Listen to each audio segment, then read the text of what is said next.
घटना थी, क्योंकि मैं फिर कह रहा हूं उस घटना को नहीं समझ पाए। और मैं तुम्हें कह रहा हूं कि और भी सैकड़ों ऋषि योगी सिद्धांत बन के देख रहे थे कि क्या हो रहा है, ऐसा क्यों हो रहा है। और मैं कह रहा हूं ऐसा होगा, जिन एक ही बात की है वो कह रहे ऐसा नहीं हो सकता। मैं कह रहा हूं मैं इनको पूर्ण रूप से योगियों से बना के छोड़ूंगा नहीं। और ये गारंटी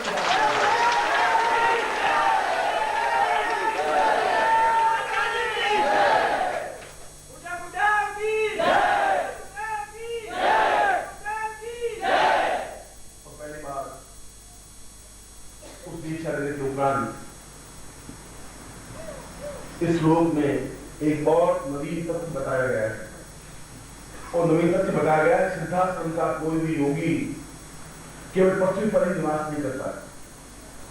पृथ्वी एक ग्रह है, अगर पृथ्वी ग्रह है तो शुक्र भी ग्रह है, मंगल भी ग्रह है, चंद्रमा भी ग्रह है। और उन सभी ग्रहों पर विचरण करना उनका धर्म, उसका कर्तव्य, उसका नैतिक दायित्व है। केवल मानव सभ्यता केवल पृथ्वी पर ही नहीं है। मानव सभ्यता तो शुक्र पर भी है, मंगल पर भी है, बुध पर भी है, गुरु पर भी है, शुक्र पर भी है। और आप मेरे विज्ञान इस बात को स्वीकार नहीं कर रहा है।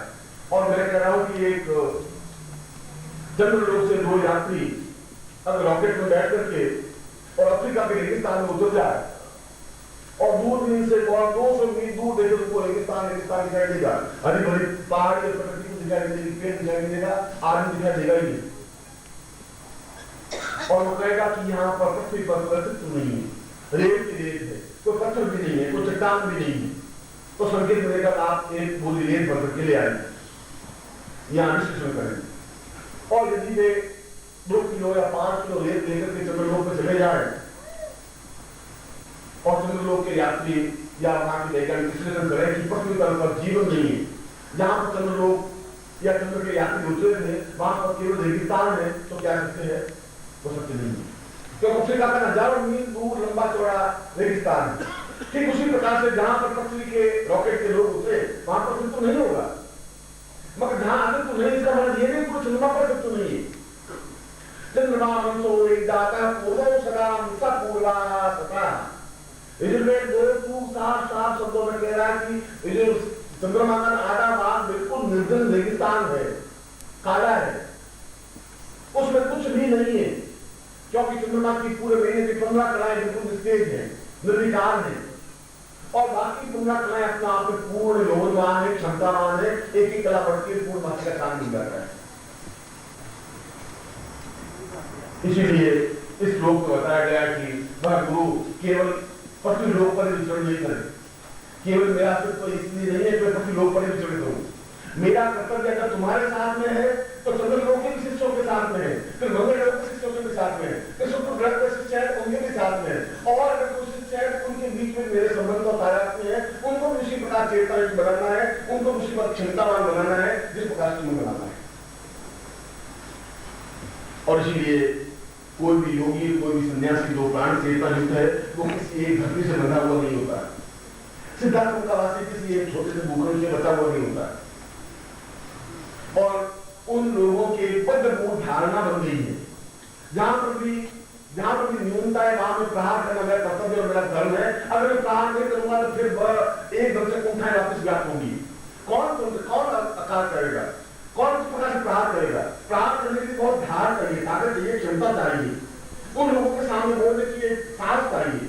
अगर यहाँ का कोई पंडित अगर मैं उनके सामने चुनौती दूं तो फिर मुझे पूरे वेद मंत्रों का ज्ञान होना चाहिए, और जिसमें वेद मंत्रों का ज्ञान नहीं होगा तो मुझे बोलना पड़ेगा। वो कहता अच्छा आप पंडित गुरु जी बहुत मान है, आप रुद्राभिषेक के सामने रहिए। फिर मैं गुरु जी तो कर सकता हूँ, रुद्राभिषेक नहीं कर सकता, तो फिर मुझे दोनों नीचे देखना पड़ेगा। और मेरे भी नीचे देखने का मतलब हजारों शिष्यों को नीचे देखना पड़ेगा, और वैसा नहीं कर सकता। मैं उसी क्षमता के साथ रुद्राभिषेक का पूर्ण अभिषेक भी करके दिखा सकता हूँ, और करता हूँ। रुद्राभिषेक तो बहुत छोटी सी चीज है। रुद्राभिषेक तो एक भगवान शिव की स्तुति है, आराधना है, एक चिंतन, एक विचार, एक धारणा है। रुद्राभिषेक के उन विशेष मंत्रों के माध्यम से भगवान शिव को सामने प्रत्यक्ष प्रकट किया जाए, उन मंत्रों के माध्यम से भी उनको आप प्रत्यक्ष देख सकें, यह रुद्राभिषेक है। और इसीलिए आज का जो प्राण चेतना दीक्षा संस्कार था तुम्हारा, तो प्राण चेतना दीक्षा संस्कार पिछले 800 वर्षों के बाद में वापिस पहली बार स्पष्ट हुआ। आपको एहसास किया आपका सारा शरीर झिंझनाया होगा, एहसास किया होगा। और ठीक उस प्रकार से झिंझनाया होगा जिस प्रकार से एक मुर्दा शरीर में बिजली का करंट दिया जाए। जीवित शरीर में करंट देने से थोड़ी हलचल हो सकती है, बिल्कुल जो 800 वर्षों से मुर्दा हो गया उसमें करंट देने से कुछ हलचल हो, और कुछ हलचल भी होगी तो मैं इसको जिंदा सरकार बना दूंगा, ये मेरी गारंटी।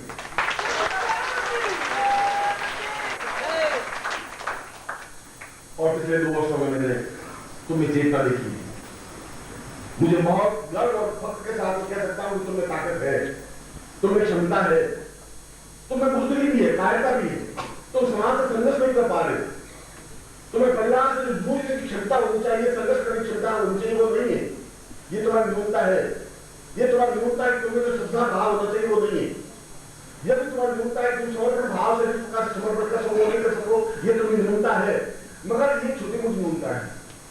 मूल न्यूनता जो है तुम्हारा शरीर अपने आप में तेजस्विता युक्त बन सके, और वह तेजस्विता युक्त बनने के लिए एक विशेष ताकत, एक विशेष क्षमता, एक विशेष ऊर्जा की जरूरत है, और वह ऊर्जा कुछ विशेष स्थानों पर ही हो सकती है।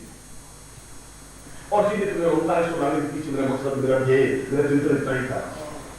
और मुझे बहुत चिंता हुई कि आपने भगवान शिव के उस पावन पवित्र धाम में जो कैलाश का एक दूसरा प्रतिरूप कहलाता है, उस रूप में आकर के भगवान शिव की प्रार्थना की, और एक क्षण भी उनके दर्शन कर लिए।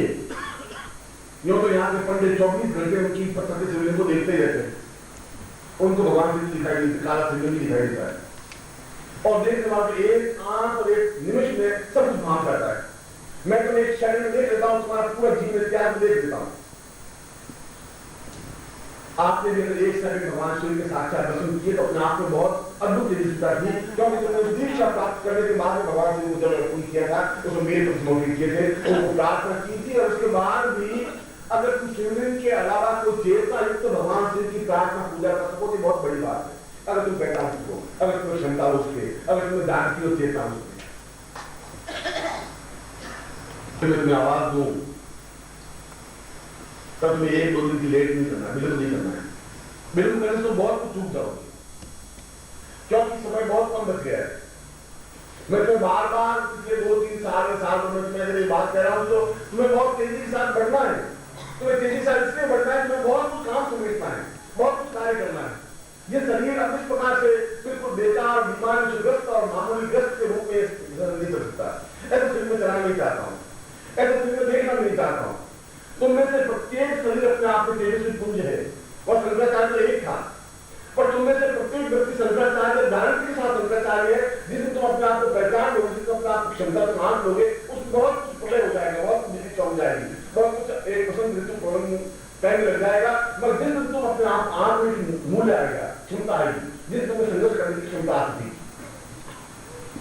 और मैं तुम्हें उस अपने स्वरूप से, अपनी जाति से, अपने व्यक्तित्व से परिचित कराना चाहता हूं, और परिचित कराने के लिए मैं यहां उपस्थित हुआ। मैंने एक उदाहरण के रूप में समझाया था कि एक बार शेर का एक बच्चा जो इस शेर का बच्चा शेर से पैदा हुआ, और केवल आधे पौन घंटे बाद किसी ने गोली मारी, शेर को मार दिया। शेर का बच्चा भाग गया, भागा, आगे गीदड़ जा रहे थे, गीदड़ के 10-12 बच्चे थे, उन गीदड़ों के साथ शेर का बच्चा भी साथ दौड़ गया। शिकारी ने उस शेर की लाश को जीप में डाली और ले गए। 2-4 महीने बीते, उस शेर का बच्चा थोड़ा सा बड़ा हुआ, मगर उन गीदड़ों के बीच लड़ते हुआ चला, कोई आवाज उसको मिली। जहां भी आवाज एकदम शेर को गड़ना जंगल सुन दे तो दौड़ के मार में घुसता है। बाकी सियार के बच्चे घुसे और शेर का बच्चा भी घुसता है। गीदड़ ने कहा कि ध्यान रखना, यहाँ शेर बहुत भयानक होते हैं, वो मार के खा जाते हैं, तुम जहां भी आवाज आए तुम्हें जो भी जगह मिले घुसा है, चुप जाओ, संघर्ष नहीं करना है, तुम मारे जाओ। साल में कोई 1.25 साल हो गया।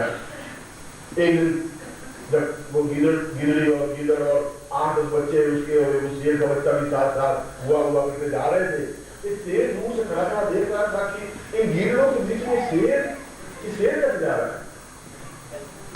उसने कहा तो आश्चर्य है, ये बीच में कैसे, ये शेर कपावर है, इसके आग, इसकी लपक, इसकी चाल बिल्कुल हुआ बना, गीदड़ ढोक रहा है, चल रहा है, क्या बात है। उस जोर से उनकार करी,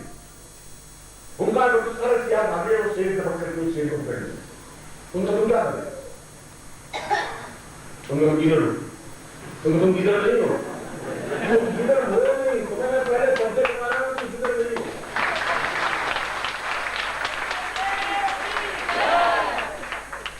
तुम्हें कुछ नहीं करना है, सामने हाथी आ रहा है, धक्का मारना है, 3 साल स्कूल में धक्का मार के कीड़ा फाड़ देना है। तुम मेरे कुल के हो, मेरी जाति कुल के हो, तुम देखो बिलास पीछे भाग जाएगा। तुम क्या बात करो, ठीक कह रहा हूं, तुम झपट्टा मारो, और झपट्टा मारा हाथी एकदम सर्दी में फाड़ गया। मैंने भी 1 अरब वृत्तियों में से उन शेर के बच्चों को चुना है।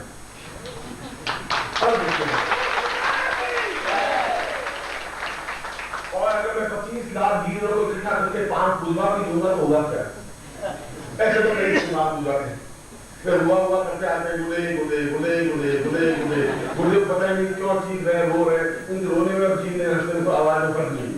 गुले आप मान रहे, गुले आप मान रहे, गुले सुन के गए और मान हूँ बस खत्म। और मान के साइड से हो, पेट से हो या कहां से हो, उसको पता नहीं। इसलिए अगर शेर की सतर्क निगाहें उन गिरों के बीच में शेर को पहचान लेती है तो मेरी निगाह में बहुत सतर्क है, बहुत सावधान है, और बहुत क्षण पहचान लेता हूं कि ये शेर है, और शेर मेरे शेरों की जिंदगी नहीं खड़ा हो सकता। ये करना तुम जितने भी हो अपने आप मेरी जाति के हो, मेरे कुल के हो, मेरे वंश के हो,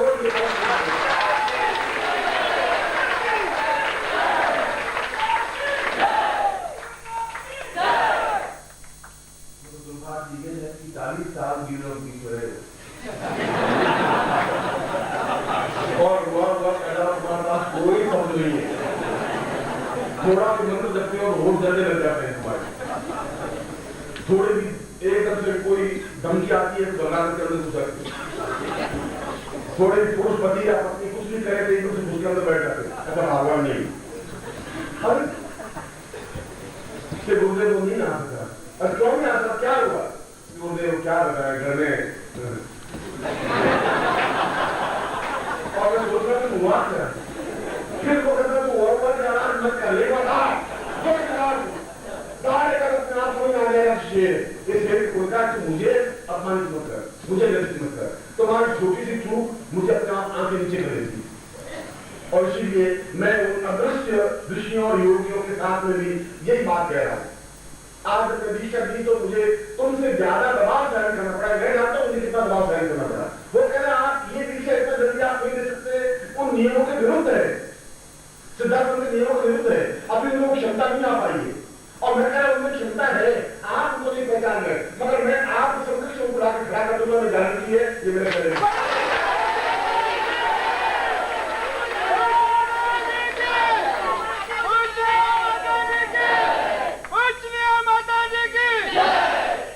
और जिंदगी के किसी भी क्षेत्र में मैं हारा नहीं,